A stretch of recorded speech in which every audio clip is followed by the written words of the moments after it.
Welcome all of you in the maths class once again. Students, आज हम start करने जा रहे हैं एक्सरसाइज 14.6 क्वेश्चन नंबर 3। और इससे पहले के वीडियो में हमने लास्ट क्वेश्चंस को कंप्लीट कर लिया था। तो देखते हैं इस क्वेश्चन में हमें क्या करना है। क्वेश्चन में कहा गया draw a right angle and constructed bisector. आपसे कहा गया आप एक राइट एंगल ड्रॉ कीजिए और फिर इसका बाइसेक्टर ड्रॉ कीजिए। तो देखिए स्टूडेंट्स, आपको क्या करना है, सबसे पहले एक लाइन ड्रॉ करनी है।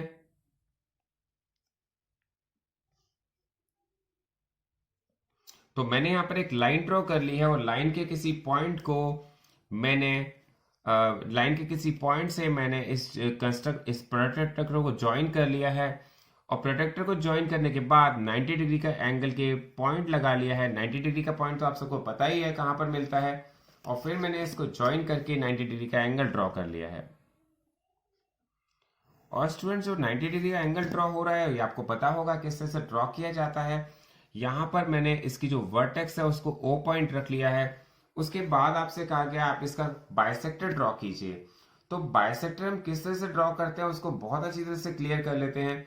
हमारे पास जो यहाँ पर जो वर्टेक्स है O, वहां पर हम सेंटर लेकर के किसी भी रेडियस की एक आर्क लगा लेते हैं। देखिए मैंने आपको बताया किसी भी रेडियस की आप आर्क लगा सकते हैं, चाहे वो छोटी हो या बड़ी, उससे कोई फर्क नहीं पड़ता। तो मैंने रेडियस इतनी ले ली है, या आप कम भी ले सकते हैं। तो देखिए यहां पर एक आर्क किस तरह से लगाई जाती है। अब मैंने जो आर्क लगाई है हमारे पास ये 2 पॉइंट्स पर इंटरसेक्ट करती है। 1 पॉइंट को मैंने A लिख लिया है, सेकंड पॉइंट को मैंने B लिख लिया है। अब क्या करते हैं, अब हमें इसका बाइसेक्टर ड्रॉ करना है। तो हम इसकी रेडियस को थोड़ा सा चेंज कर लेते हैं, थोड़ा बड़ा कर लेते हैं।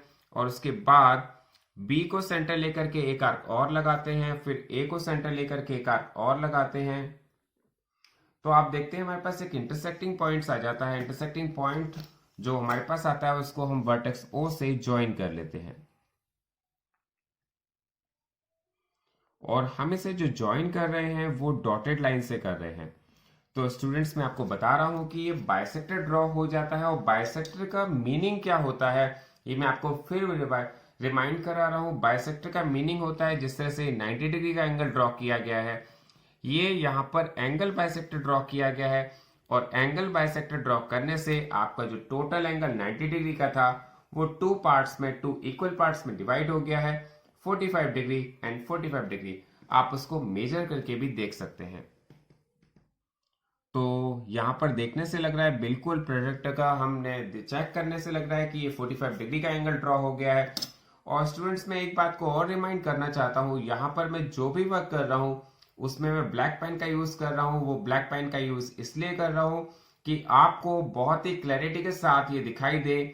लेकिन आपको ऐसा नहीं करना है, आपको पेंसिल का यूज करना है, अपनी शार्प पेंसिल का यूज करना है, जिसमें इरेजर का यूज कम से कम करना है, बहुत ही रेयर केस में करना है। क्योंकि जितना आप इरेजर का यूज कम करेंगे उतनी ही आपकी फिगर नीट एंड क्लीन होगी। और नीट एंड क्लीन बहुत जरूरी है क्योंकि ये ज्योमेट्री है, ज्योमेट्री में नीटनेस और क्लीननेस के मार्क्स होते हैं। तो स्टूडेंट्स, इसके बाद देखेंगे क्वेश्चन नंबर 4। तो स्टूडेंट्स देखते हैं क्वेश्चन नंबर 4। क्वेश्चन नंबर 4 में आपसे कहा गया draw an angle of 153 degree and divide it into 4 equal parts. तो आपसे कहा गया 153 डिग्री का एंगल ड्रॉ कीजिए। तो मैंने स्टूडेंट्स वही एक लाइन ड्रॉ की है और लाइन के किसी पॉइंट पर प्रोट्रैक्टर को ज्वाइन कर दिया है। और प्रोट्रैक्टर को ज्वाइन करने के बाद आपको 153 डिग्री का एंगल ड्रॉ करना है। तो 153 डिग्री का एंगल हमारा लाइन के अपोजिट साइड होगा, लाइन की तरफ बेंड नहीं होगा। क्योंकि लाइन की तरफ बेंड तो 90 से कम वाले होते हैं, 90 से ज्यादा वाले लाइन के बाहर की साइड बनते हैं। ये मैं इसलिए बता रहा हूं क्योंकि प्रोट्रैक्टर में आपको एक कंफ्यूजन जरूर होता है कि हम 153 डिग्री का एंगल बना रहे हैं तो वो किस तरफ बनाए, लेफ्ट हैंड साइड या राइट हैंड साइड। तो 153 डिग्री का एंगल देखिए आप 150 और 160 के बीच में बनता है। और आप ये एंगल बहुत इजीली बना सकते हैं। मैंने आपको यहाँ पर मैंने जो एंगल ड्रॉ किया है ये 153 डिग्री का है और मैंने इसकी वर्टेक्स को O रख दिया है।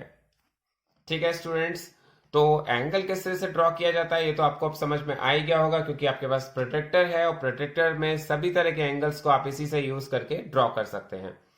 इसके बाद आपसे कहा गया है आप इसके 4 पार्ट्स में डिवाइड कीजिए। देखिए स्टूडेंट्स, अभी तक हमें ये तो पता चली गया किसी एंगल को टू इक्वल पार्ट्स में किस तरह से डिवाइड किया जाता है। तो सबसे पहला काम है कि हम इस एंगल को जो 153 डिग्री का है टू इक्वल पार्ट्स में डिवाइड कर दें। तो टू इक्वल पार्ट्स में किस तरह से डिवाइड होता है ये देख लेते हैं।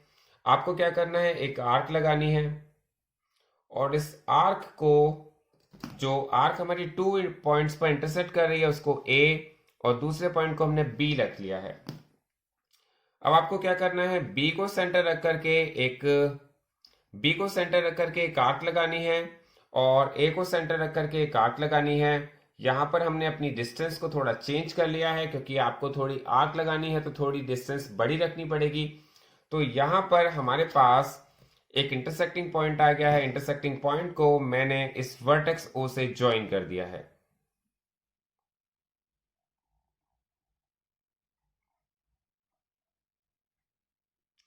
तो आपको ये बहुत ही अच्छी तरह से क्लियर होना चाहिए क्योंकि हमारा 153 डिग्री का एंगल टू इक्वल पार्ट्स में डिवाइड हो गया है।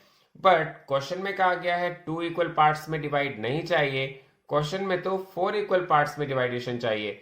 तो उसके लिए हमें क्या करना पड़ेगा, तो स्टूडेंट्स क्यों हम इसको 4 इक्वल पार्ट्स में डिवाइड कैसे कर सकते हैं। देखिए हमारे पास ये टोटल एंगल 153 डिग्री का है, मैंने इसको टू इक्वल पार्ट्स में डिवाइड कर दिया है। वन पार्ट ये है, वन पार्ट ये है। क्या हम इस पार्ट को टू इक्वल पार्ट्स में डिवाइड कर दें और इस पार्ट को भी टू इक्वल पार्ट्स में डिवाइड कर दें तो हमारा ये पूरा एंगल 4 इक्वल पार्ट्स में डिवाइड हो जाता है। तो देखिए स्टूडेंट्स, यहाँ पर हमारे पास ये जो पॉइंट है हमने इसको एक आर्क यहाँ लगाई है, दूसरे पॉइंट से एक आर्क यहाँ लगाई है, उसके बाद एक पॉइंट हमारा यहाँ पर है, इस पर हमने आर्क लगाई है। एक पॉइंट हमारा मैंने इसको सी रख लिया है जिससे आपको कोई कंफ्यूजन ना हो। सी पॉइंट से भी एक आर्क लगाई है। तो आप समझ गए होंगे मैं क्या कर रहा हूं। यहाँ पर हमारे पास टू पार्ट्स में ये एंगल डिवाइड हो गया था, मैंने टू पार्ट्स के अनदर टू पार्ट्स कर दिए हैं और मैंने इस एंगल को भी बाइसेक्ट कर दिया है और इस एंगल को भी बाइसेक्ट कर दिया है। और बाइसेक्ट जब किया है तो आप देखेंगे कि यहां पर ये हमारा एक पार्ट ये बन गया है और फिर हमने इसको ज्वाइन किया, इंटरसेक्टिंग पॉइंट से वर्टेक्स ओ को ज्वाइन किया तो हमारे पास ये पार्ट एक और आ गया है। तो आप देखेंगे ये फर्स्ट पार्ट है, ये सेकंड पार्ट है और ये थर्ड पार्ट है और ये फोर्थ पार्ट है। तो हमारा यहाँ पर ये एंगल जो 153 डिग्री का था 4 इक्वल पार्ट्स में डिवाइड हो चुका है। आप इसको चेक भी कर सकते हैं अपने प्रोटेक्टर की हेल्प से और ये चेक करके देख सकते हैं कि क्या हमारा ये एंगल 4 इक्वल पार्ट्स में डिवाइड हो चुका है। तो डेफिनेटली यहाँ पर सभी पार्ट्स बिल्कुल इक्वल हैं। ये आपको समझ में आ गया होगा। मैं आपको एक बार बहुत ही फास्ट इसको रिवाइज करवा रहा हूँ। सबसे पहले आपको एक लाइन ड्रॉ करनी है, उसके ऊपर 153 डिग्री का एंगल ड्रॉ करना है। फिर आपको एक आर्क लगानी है, उस आर्क से आपको सबसे पहले टू इक्वल पार्ट्स में डिवाइड करना है और टू इक्वल पार्ट्स में डिवाइड करने के लिए आपको क्या करना पड़ता है, इसका एंगल बाइसेक्ट करना पड़ता है। जब आपने इसे टू इक्वल पार्ट्स में डिवाइड कर दिया है तो आपके पास ये पार्ट आ गया वन पार्ट और ये टू पार्ट। आपने इस वन पार्ट को टू इक्वल पार्ट्स में डिवाइड किया और सेकंड पार्ट्स को भी टू इक्वल पार्ट्स में डिवाइड किया तो हमारे पास ये जो एंगल है 153 डिग्री का 4 इक्वल पार्ट्स में डिवाइड हो गया है। Thanks for watching this video. और मैं लास्ट में यही कहना चाहूंगा कि अगर अभी तक किसी स्टूडेंट्स ने इस चैनल को सब्सक्राइब नहीं किया है तो आप उसे सब्सक्राइब करें, लाइक करें, शेयर करें और इस चैनल को सपोर्ट करें क्योंकि आप जब 7th क्लास में आएंगे तो वहां पर आपकी बहुत सारी वीडियोस आपका इंतजार कर रही हैं। बहुत सारी वीडियोस ऑलरेडी यहाँ पर चैनल में अपलोड हो चुकी हैं और बहुत सारी वीडियोस को अभी अपलोड होना बाकी है क्योंकि चैनल आपके साथ हमेशा इसी तरह से बना रहेगा। Thanks for watching this video.